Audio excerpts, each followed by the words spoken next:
I'm Missy. All right. Thank you so much.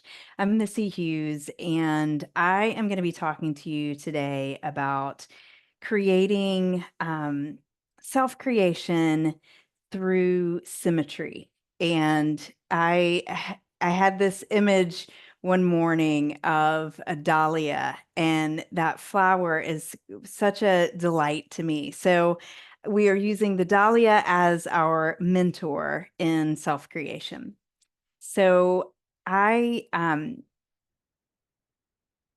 I think that it is oh shoot, one sec. All right. Those are amazing flowers. The flash forward of what you'll see. So, our eyes love symmetry, and there are lots of different types of symmetry.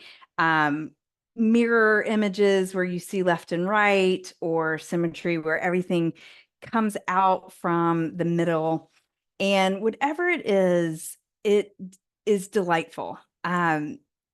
Symmetry mesmerizes us.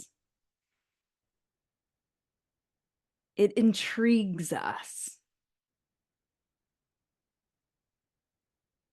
We see it in nature and we copy it in architecture. We mirror it with our makeup and our clothes and our jewelry and in our actions. So, as we how do we use the symmetry in the context of self creation? We create symmetry as we imitate what we see around us. So we do that in actions, like we mirror people's emotions as we're talking to them. As we're learning and as we're growing, we imitate the voices of the people around us, the diction, the inflection. In fact, the first time my husband called me for a date, I thought it was his brother because their voices sounded so much alike. And I know that with siblings, that often happens that sort of confuse each other because that little way, that melody that we use is so often mirrored.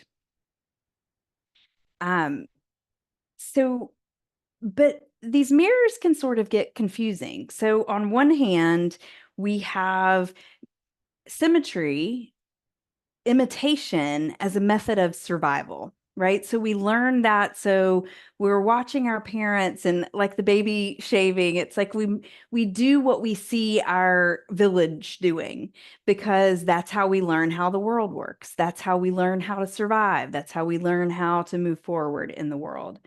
Um, but at the same time, there's this unique part of us that makes us us. And that, as we talk about in joyful self creation, that's the part we want to focus on.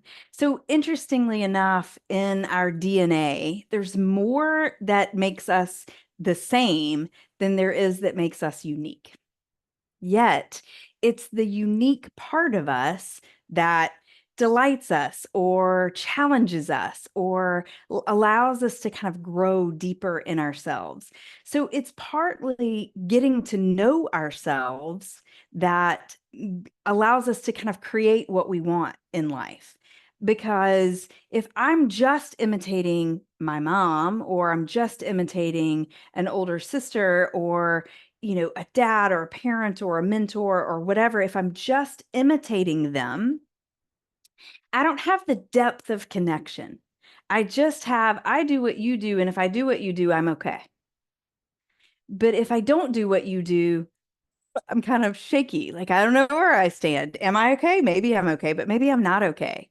And for me, especially, that's been sort of my challenge in growth is knowing I'm okay being myself. And even a step back from that, knowing myself. Who am I really? Because when I get past the imitation, I have to then do some digging. I have to do some figuring out and some like culling of what do I actually like. So going back to the Dahlia, we go and we try to sort of change we look at what is meaningful to us through something that delights us. So I want to share what attracts me to this flower. I like the somewhat rigidness of the petals. They look rigid even though they're not, right? So they're sturdy. I get lost in the repetition of them. But in that repetition, it's also not perfect. There is variety, there's variation in there. The colors have a nuance and a grade to them. Um, as we go back to the zebra, when you first look at this, it looks like it's a mirror image from left to right. But when you look at the oh my gosh, I'm forgetting what you call the nose. It's not just the nose, but the whole face. The muzzle. You see there's variation, and hopefully your screen is big enough to see that. On one side, there are a couple of shorter white stripes, and then on the other side, they're longer. There's some dark space followed by some splashes of lighter color. So you get this nuance that makes this particular animal it. That gives it that uniqueness and that beautiful part of it. If you look at this elephant, the ears form a heart. We know a heart is mostly, I mean, obviously there are all variations, but you see the symmetry from right to left. But then if you're able to see closer, the ears, whether that's the muscles or the variation is absolutely different from side to side. You see the uniqueness of this animal. For me, the Dahlia offers, in all of these stunning photos, offer an insight to me when I think about what attracts me to this. It teaches me about myself. So I want to share with you a couple of things that the Dahlia teaches me about me. The sturdiness. I like my reliability. If I tell you I'm going to do something for you, I'm going to show up for that, and I appreciate that in myself. It makes me feel grounded to have that sturdiness for others. Patterns. I like predictability. One of the most challenging things for me about moving to a new town is not knowing where things are in the grocery store. It's like a little bitty thing, but I like the patterns and predictability of kind of the ease of life. And the symmetry of this flower, there's also balance. It's not exactly the same on each side, but there is a balance to it. And I also enjoy that in my life. When I think about my self-care routine, there are certain things that I like to have. I like to have movement in each day. I like to have a journaling practice. I like to feel like I'm contributing in some way, whether that's through work or through my family. Um, and when I don't, I enjoy a balance of that in every day. So I notice when I'm all work or when I'm all play, I feel out of balance. I'm not grounded when I'm sort of tipping over the scales in one direction or another. Um, the imperfection. This is one that I am learning more and more about every week of my life. And I'm noticing the imperfect parts of this, the little variations. Some of the edges of the petals are torn a little bit here or there, or they're ripped a little, or some are starting to wither.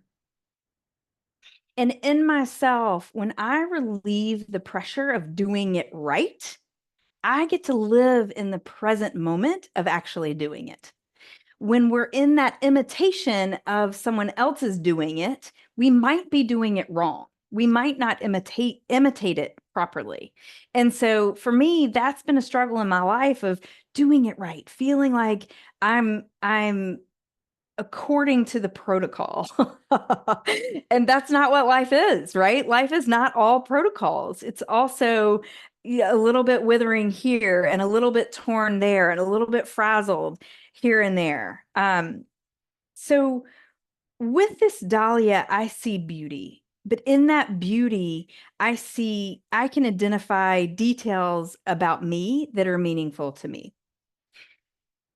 So I want to give you an exercise to do for yourself. And you may be able to quickly go to something, and this may be a research project for you to kind of pop through some nature photos. But I want you to find something in nature that delights you, something that you find intriguing, something that you are drawn to. So, number one, you're going to notice the features that you enjoy about this thing. Whatever it may be, an animal, it may be a plant, it may be an insect, who knows, whatever it is for you. Notice the features that you enjoy. How do you find those features in yourself? So, this is where some journaling will come in, just sort of jotting down, like I described, the balance, the sturdiness. In this photo, I love the glimmer. I love the circular nature of it. I love the sort of sprigs out that just spread. It makes me want to take a really deep breath. Um, so how do you find the features that you're attracted to in yourself? And number three, when you feel out of balance, when you start to feel discord or insecurity, what features are missing? So, when we look for delight in nature, we don't really have an expectation of it. I don't need this flower to do anything. I don't need it to have a job. It does have a job. It does amazing things in nature, but I don't need it to work for me when I am delighting in it. I am able to just experience it and feel joy. I'm able to connect to it without it having to connect back to me. I don't need it to love me back. I can just love you, flower, for loving you, right? So I don't have any expectations of it.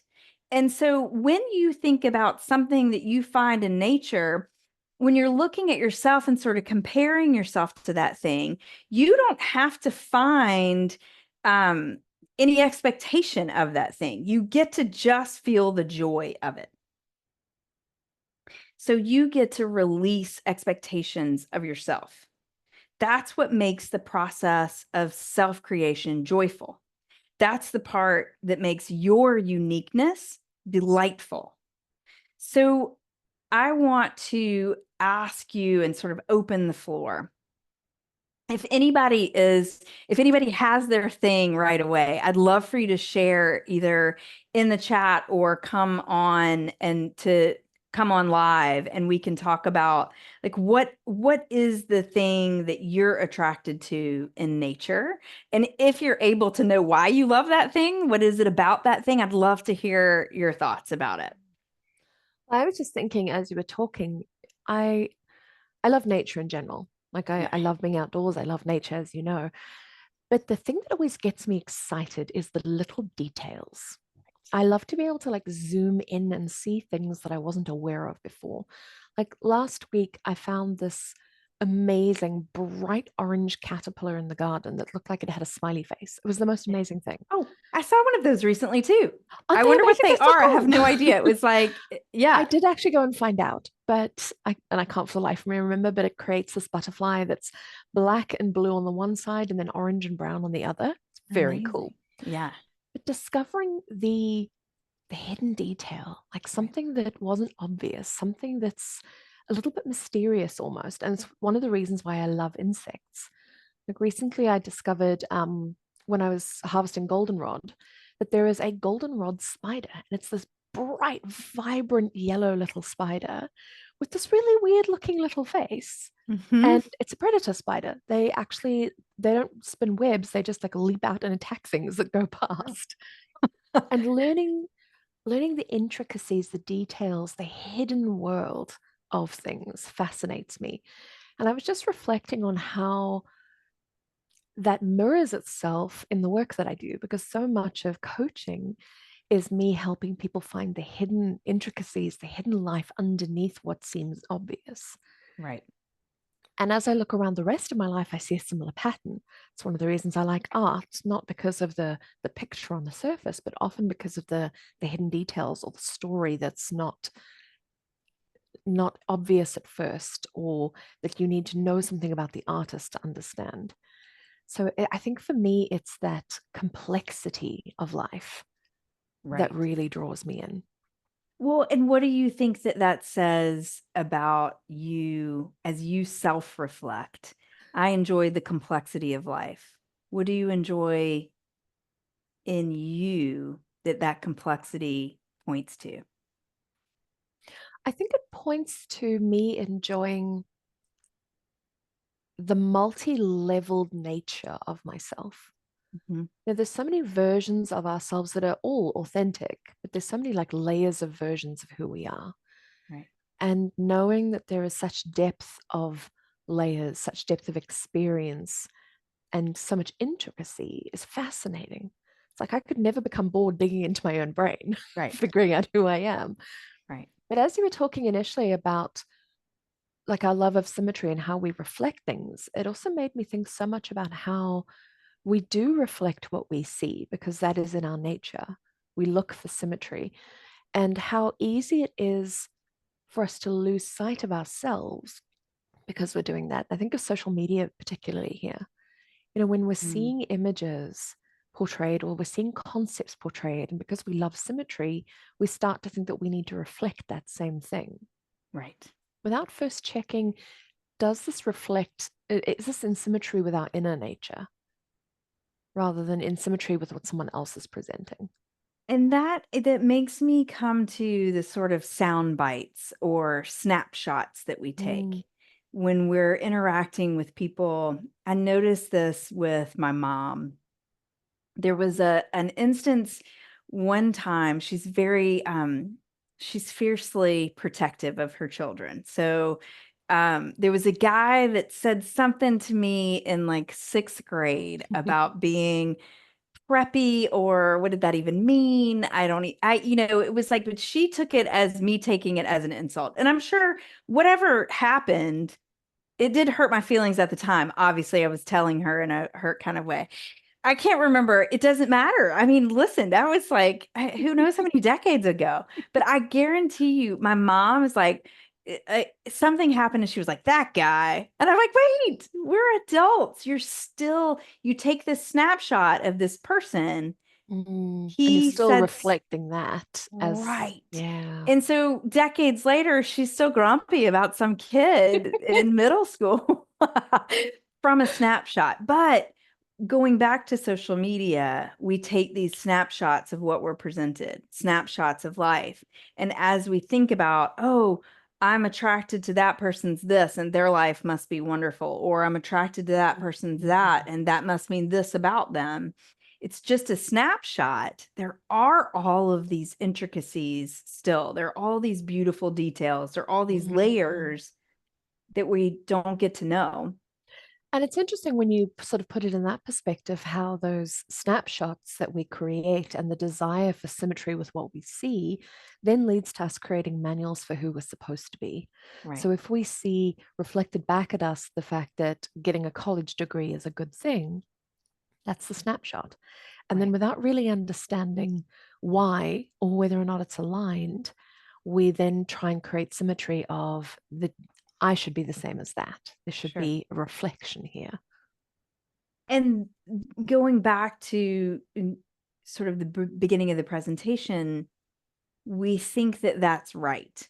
Mm, When we see it and then we reflect back, we take that imprint and we're always trying to get to that place where it feels right mm, without the nuance and the detail and the layer of what does that mean about me? mm. The other thing I love about this is that it can be used so very intentionally. Mhm. Because if we are drawn to symmetry and we tend to respond to what we see in kind, then we can influence our behavior and our belief systems by what we intentionally create around us. So I think about like getting dressed is a really good example. When we want to feel, my mum and I joke about this all the time because I can always tell what kind of day she has planned by what she's wearing.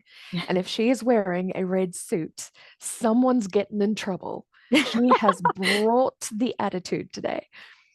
But the idea of getting dressed and then how we feel being created by what we wear is such a Right. great example of that symmetry.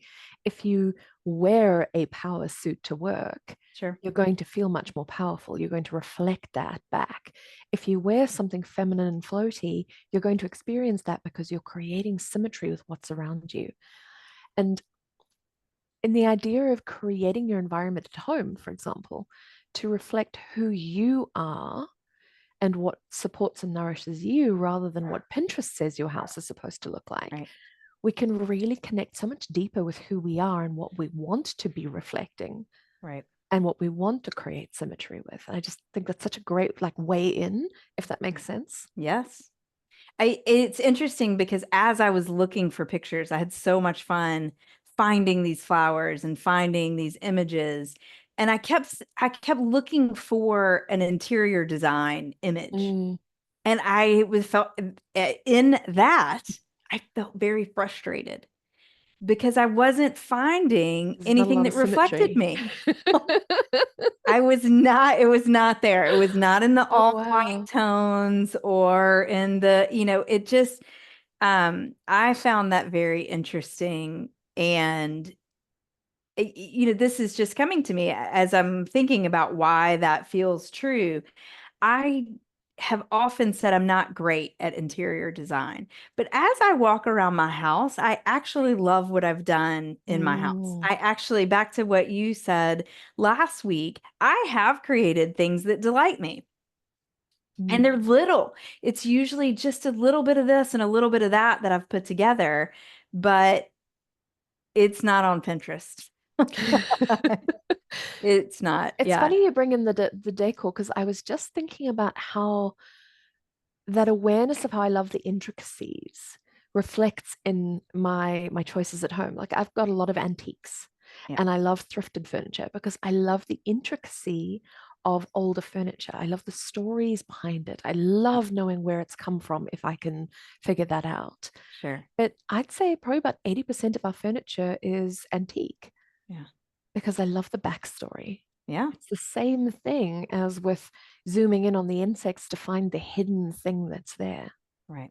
There's so much Hmm. there. And I think often, and I can't remember, you had a something, maybe it was last week. And I thought about sitting down to vision. And Mm. often when I listen to visioning prompts, I kind of go blank. I kind of am like, I don't know what I want. And I think that's because that comes from my fear of doing it wrong. Because there's no structure. Because there's no structure there. I have this Mm. blank slate. What do I do with a blank slate? Where there's so many decisions to make. What if I make the wrong one? And that's the Mm. beauty of self-creation. There is no wrong one. There's that feels yay. But Hmm, interestingly, there actually is a structure.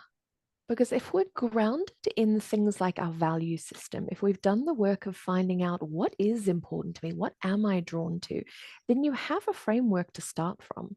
sure. It's not actually a blank canvas. Well, and it never is, right? No, Because not really. we aren't visioning at day two of life, right? Oh, that's the true blank slate. But even then, we've been listening to music in the womb or whatever movement Mm, our mom has had. So, yeah, the blank slate idea, I think, is just a story that I've told myself. I don't know what to do with a blank slate. mm. Which is the why this framework of nature, because I am so I just release. I let down the sounds that are never silent. They're always there, but they give me the sort of The permission inspiration. to be free. Yeah, Mm. Well, I'd love to hear if anyone has any questions or would like to come up and share their thoughts, any ideas that they've had as we've been chatting. Raise your hand if you would like to come up and have a conversation because I'm really enjoying this. You know, it's triggering so many thoughts around how we can find ways to reflect our inner nature and then bring that more into an awareness of who we are and what we want. Because once you have that framework of, okay, well, who am I and what interests me, it's easier then to take information that comes our way and goes, okay, I see this thing on Pinterest and it looks amazing. And everyone's like, oh, this is the new thing. Does that align with me? Do I want Right. this? Right. So much easier to make decisions. And I think about things like travel. I'm traveling at the end of this week, and um, I've told myself the story. I hate planning for travel. So my husband and I Mm. went on our honeymoon to Greece, and we didn't plan it. We had an flight, a first night hotel, a last night hotel, and a flight, and nothing else was reserved. And I realized, while some people probably would have really enjoyed that, and I think that I thought that I really thought that was amazing going into it, but we spent the whole time, not the whole time, but so much of our trip planning the next step of our trip. Mm. So now I'm realizing, in the trip that is upcoming, I've kind of put out a feeler here and an idea there, and I've kind of mapped out a little couple of things that I don't care if they happen or not, but this would be fun if. I'd like to do this if we can, right? If it makes sense. And Mm. just dreaming about what would be fun. And listen, maybe maybe this is elementary to a lot of people, but to me, it's not, because the decision part of it has been stressful to me in the past. Mm. But knowing now these little elements that delight me, I'm able to more clearly make those decisions. As you said, I'm Mm. able to take the path that I want and make it more Mm. clear. That's such a great illustration of the uniqueness of people, though, isn't it? Because that sounds like a delightful way to conduct a vacation. You would hate traveling with me Yeah. because I arrive wherever I am, I find a street map, and then I walk around and find things that interest me. Yeah. I do as little planning as is humanly possible. But I Yeah. love that. It delights me. Yeah. There you go. And I wouldn't hate it, because I would just, I think giving the mirror, Mm. giving the idea that you've already decided that it's okay. I might, in Mm. that same decision, decide that I love walking around with you, and I want to know where I'm going to lay my head that night, so that when I'm tapped, when I'm done, I know that I'll You be know where to safely go. done. Yeah. In direct contrast to my mum, who, when we travel, has a spreadsheet of where Oh, she's going each day and which outfits she's wearing to that occasion. yeah. Now Most that organized person ever. I have a friend that's this way, and that's too much for me. That stresses me out in a different way. So, Cool. Well, it doesn't look like we have any more questions, but obviously, if there are any, you guys can just bring them to the forum. Excuse me. And Missy or I will answer them as we can. But this has been such great fun. Are there any parting words of wisdom that you have on how to explore? well, I think the biggest idea is the concept of delight. Mm. So, as you titled this month, the joyful self-creation, as we look around in nature, it's just so easy to be delighted. It's just so easy. And let that ease be what carries you through as you work and Mm. pinpoint and manipulate and massage what is delightful in you as well, I and love what you that. want to take forward. That's awesome.